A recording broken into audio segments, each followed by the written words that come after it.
smoky day in old LA, a distant rumbling of a morning freeway. This place is really okay. Modern art in Los Angeles has an exciting and vibrant history. Its unique trajectory sets it apart from New York and Europe, but its distinctive contributions are only now being fully appreciated. This place is really okay.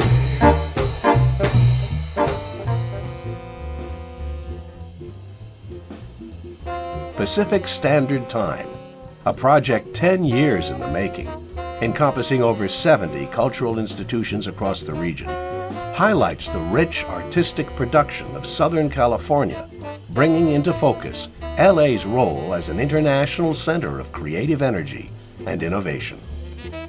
Cross currents in LA painting and sculpture, and other Pacific Standard Time exhibitions at the Getty Center, explore the unique artistic innovations that developed in Los Angeles during the post-war era.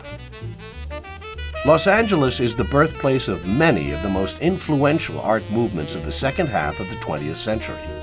Yet, even in that century's first decades, in corners of the city, people like self-taught artist Simon Rodia were forging innovative and imaginative ventures that anticipated the vital cultural movements of the post-war period.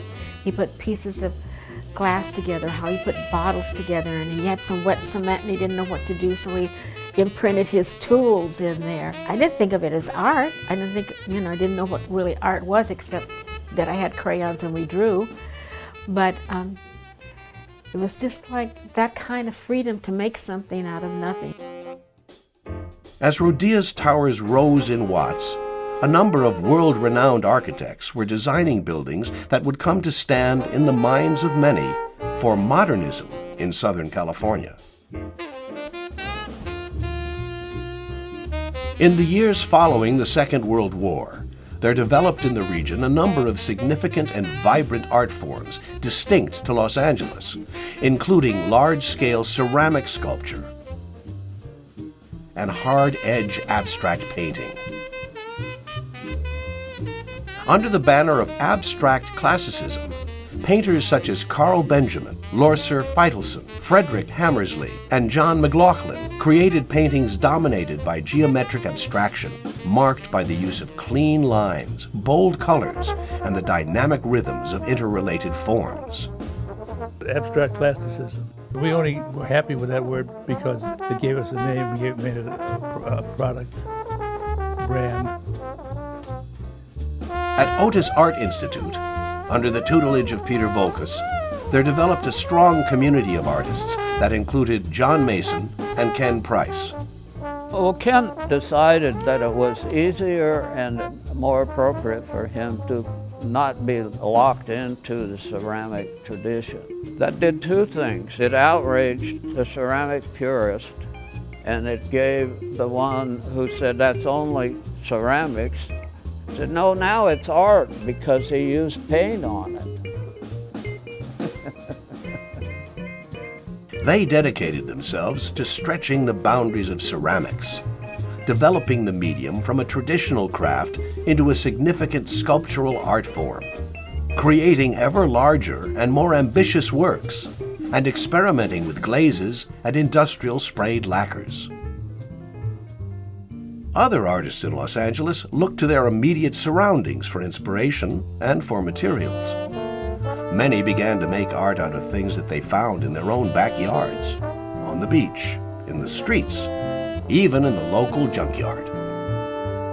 Beat artists like Gordon Wagner, Wallace Berman, and George Herms fashioned poetic sculptures and collages from discarded materials.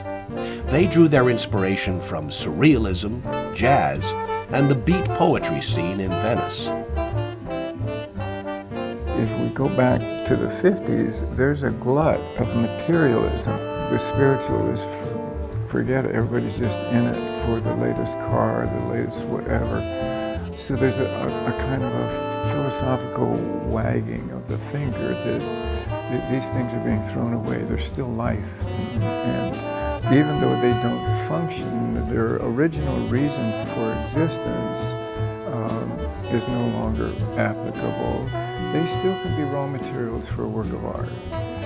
As the 1960s dawned, artists turned to more directly political subjects, exploring the darker side of consumer culture and commenting on the social upheaval of the times. Ed Kienholz made macabre tableaux that conveyed searing social critique. Mel Edwards welded steel into lynch fragments. In Watts, near Rodia's Towers, Noah Purifoy and his friends made works of art out of the debris of the 1965 Watts uprising. And on the Sunset Strip, dozens of Los Angeles artists came together in the country's first artist protest against the war in Vietnam. In the 1960s, the Los Angeles art scene was on the rise. Galleries boomed, sales increased, and artists began to forge an international reputation for themselves. Nick Wilder, Rolf Nelson, and Rico Mizuno were just a few that opened galleries on La Cienega Boulevard, or Gallery Row, as it became known. Monday night on La Cienega was the center for openings and parties, and right up the street is Barney's Beanery, and everybody would go up there, and so it got to be a regular scene. So everybody kind of knew everybody, you know, all the Ferris guys hung out at Barney's Beanery. I used to hang out with them, you know, much to their chagrin. There was no really idea of making money from art. Everybody had this idea that, you know, if you could be taken seriously as an artist, that was the goal.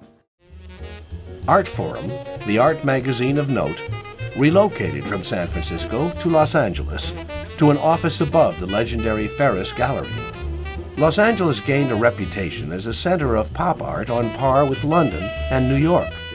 Andy Warhol had his first solo exhibition at Ferris in 1962.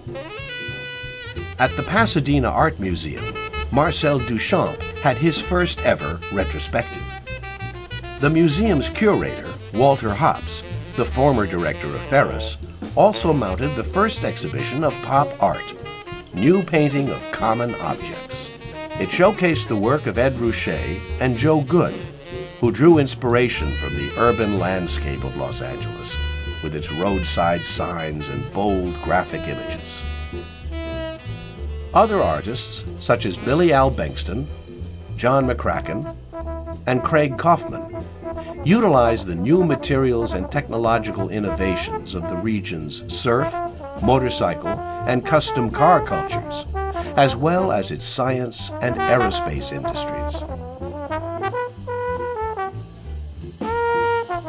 Peter Alexander, Helen Pashkin, and Duane Valentine invented new processes to create beautiful objects with sensuous colors and immaculate reflective surfaces.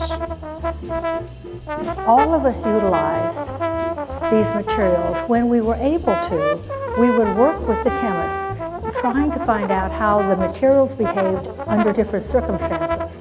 In the end, we all had to figure it out for ourselves. But they were all being used for a very simple end, which dealt with perception, light and space and perception. While some critics called this the LA look, others labeled it finish fetish or California minimalism. As the 1960s progressed, the perceptual effects that these works created became a primary concern for many artists. Some, including Norman Zammit and Mary Corse, made paintings and sculptures that played with the relationship between artwork, viewer, and gallery space. Others, such as Robert Irwin, James Turrell, and Doug Wheeler, developed immersive light and space environments that further disoriented their viewers and drew attention to the phenomenal processes of experience. Judy Chicago established the first feminist art program at Fresno State College. By the end of my first decade of professional practice, I was just completely fed up. I was fed up with being told I couldn't be a woman and artist too. I was fed up with the idea that no matter what I did, I couldn't get anywhere. And then the women's movement started, and I saw that it meant that I could be myself. The Woman's Building in Los Angeles was a collaborative endeavor, internationally recognized as a symbol of the vitality and substance of women's creative achievements. John Baldessari's post-studio art classes at CalArts influenced a generation of conceptual artists. From hard-edge painting to light and space, from assemblage to performance, from California minimalism to conceptual art, the legacies of this rich cultural history still resonate today, making Southern California one of the most vibrant contemporary art scenes in the world.